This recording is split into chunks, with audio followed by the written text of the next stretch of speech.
meaning me. It's funny. Again, my wife. Darling, you're so brilliant. You're so great.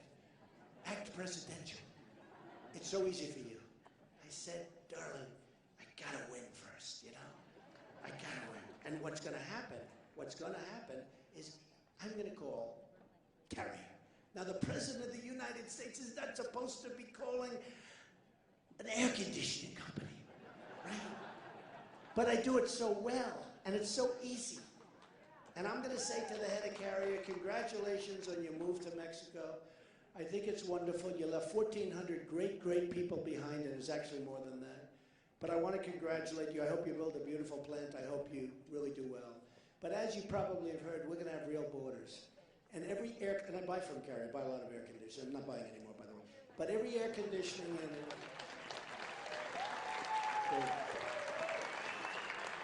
every single air conditioning unit that you make that comes into the United States through our very vigorous and rigorous border, every air conditioning unit, we're going to have a tax of 35%, okay?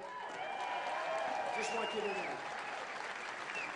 And I'm going to say the same thing to Nabisco, and I'm going to say the same thing to Ford, and I'm going to say the same thing to all these other countries that think they're going to be just continuing to take advantage. Did you ever look at what Congress and these guys like Cruz are doing? They're trying to figure out ways. Let's see, how do we talk these companies out of living? There's one way. Tax their product coming back in. That's the one way, okay? Believe me, I'm really good at this stuff. So here's what's going to happen. And I'm a freak, just so you understand. These eggheads, you know, these guys, because I'm conservative. You know, remember when Jeb Bush used to say before he quit, he used to say, he is not a conservative. And I used to say, what's he talking about? I'm conservative, but I'm smart. Remember he used to say that, right? He is not a true conservative. I'm so conservative in the military. I'm conservative on education. I'm conservative on budget stuff. The one thing I agree on trade, I'm really conservative, but I believe in free trade, but you need smart leaders to have free trade.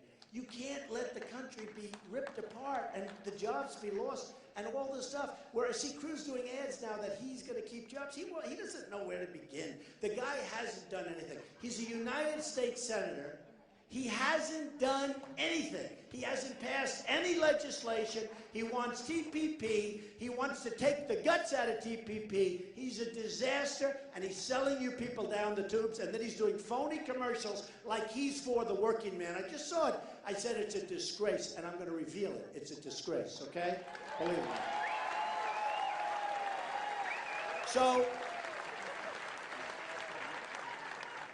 So I'm going to tell Carrier, I'm sorry, but you're going to pay a 35% tax on every air conditioning unit you make and bring over the United States. Outside of the United States, good luck, folks.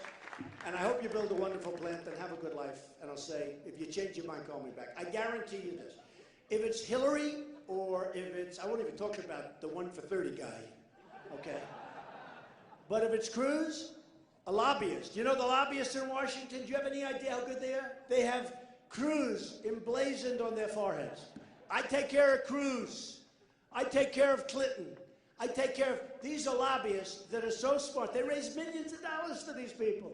So here's what happens. Who knows better than me? I'm the all-time pro. Nobody's better than me at this stuff. Let me just tell you.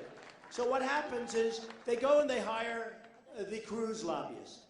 The Cruz lobbyist calls up the president, says, listen, Mr. President, you can't do that. You can't do that. We supported you. I raised a lot of money for you. You can't possibly do that. We don't want that. We want Carrier to be left alone. That's the end of it. With me, I didn't take any of their money. I don't want their money. I've turned down tens of millions of dollars. I feel so stupid doing it. I feel stupid doing it. My whole life is take. Greedy, greedy. I want more. Greedy. Now I want more for the United States. I'm going to be taking for us. I'm taking for us. And these guys don't know how to do that. These guys, and you know, they're not stupid people. What happens, they know it's wrong.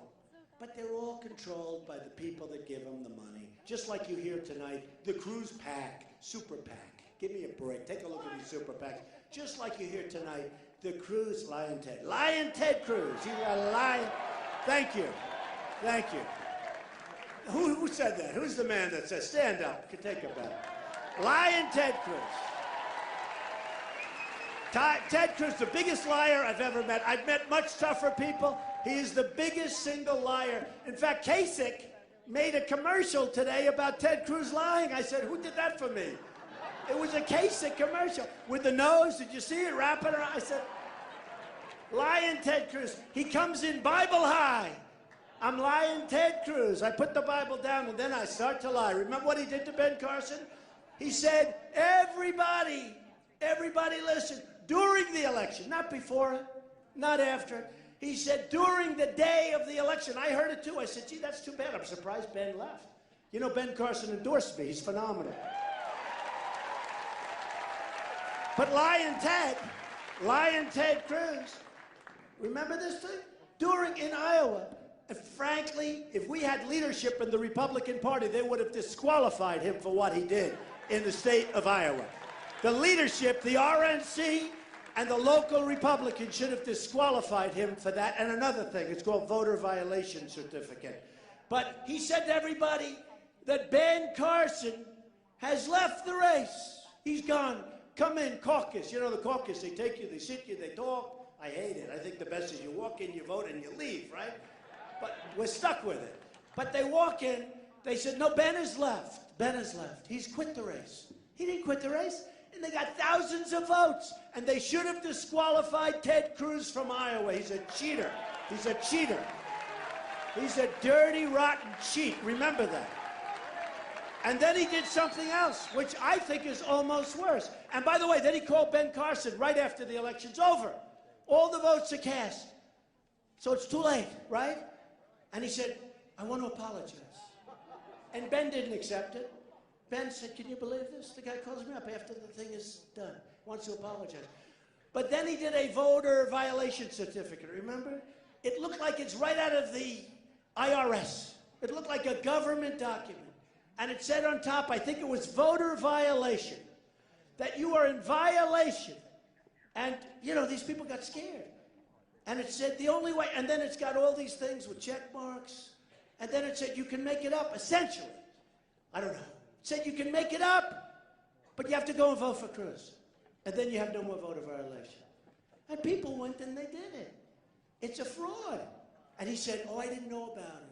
I didn't know about it. He never knows about anything. You know, this innocent. He didn't know that he didn't put, you know, he's always saying about the banks. We're going to stop the banks. So with his personal financial disclosure form, he forgot to put that he borrowed $1 million at almost no interest, the lowest rate you've ever seen. Anybody in this room would be very proud of that rate. Because he's a U.S. Senator. That's all it is. He gets a low rate. But he borrowed it from Citibank, and he borrowed it from Goldman Sachs. $1 million, forgot. He just forgot to mention it. He forgot. And he said, oh, I forgot. Oh, let me get it done. I forgot about $1 million. I just forgot. Can you imagine if I didn't put $1 million in? Okay? And then he said, I didn't know I was a citizen of Canada. You know, he was a citizen of Canada. 16, 17 months ago, he got rid of it. Guy's a United States Senator. Without Sarah Palin, he would have never been elected. He had 2%. And then she came in. And she then called me and said, I'd like to endorse Mr. Trump because he'll be the greatest president. Because she's legit. And she endorsed him for president, right? She endorsed him originally for senator. And he thought that she was going to endorse him for president. He thought it was routine. He was working hard. He thought he had her. And she called me. She said, you're going to be the greatest president. And he couldn't believe that Sarah Palin, who endorsed him, he was never going to go anywhere. He was down at 2 or 3%. And she came to Texas, endorsed him for the Senate, and he won in a total, you know, surprise. And then he thought that Sarah Palin would endorse him for president, and she endorsed me. In fact, she just left. A lot of people saw her. She's great. She's great.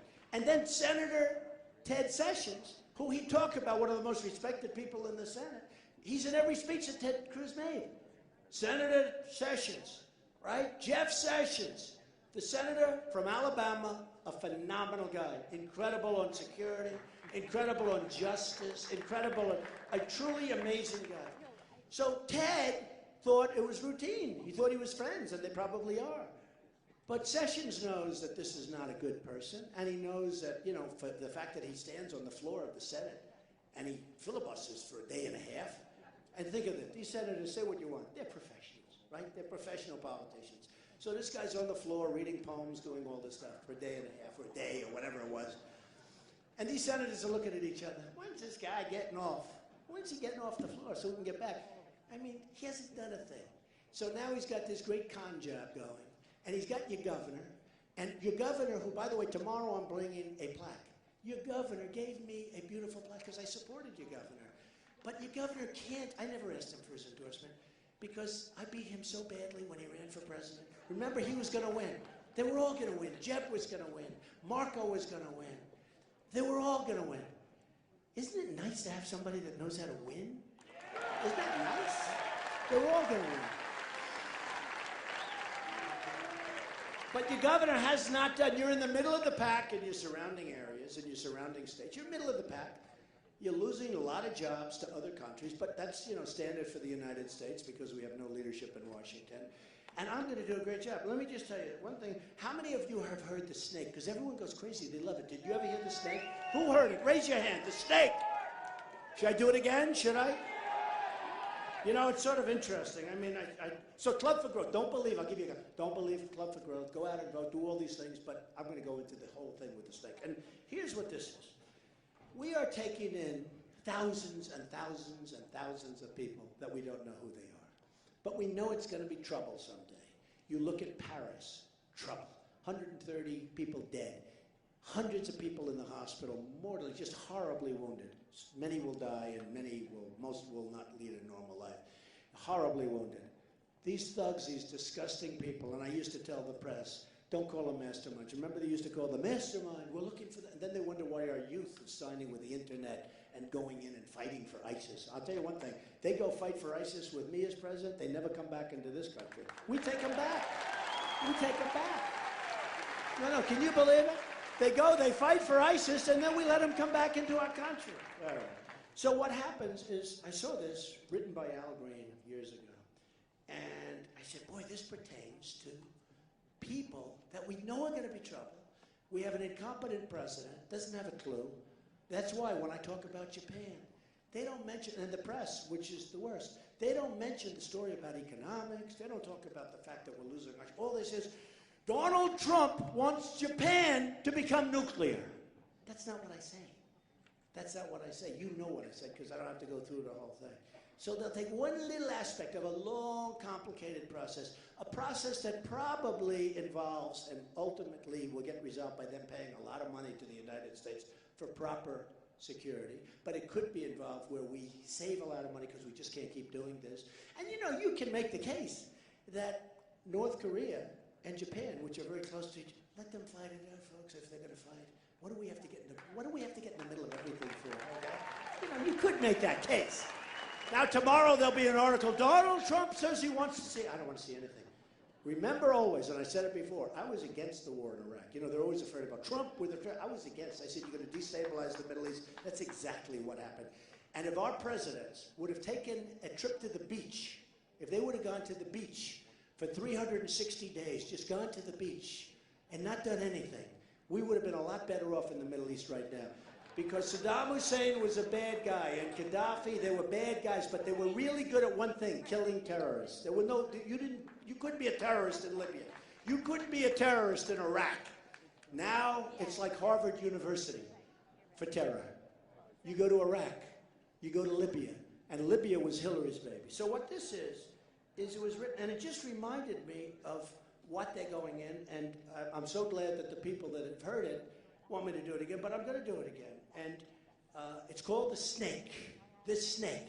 And this has to do with people coming into our country that are going to have tremendous ramifications to the health and safety and security of our country. Remember it that way. And Washington, D.C. On her way to work one morning, down the path along the lake, a tender-hearted woman saw a poor, half-frozen snake. His pretty-colored skin had been all frosted with the dew. "Oh, well," she cried, "I'll take you in, and I'll take care of you." Right? That's what we're doing, right? "Take me in, oh tender woman, take me in for heaven's sake. Take me in, O tender woman, sighed the broken snake. She wrapped him up all cozy in a curvature of silk, and then laid him by the fireside.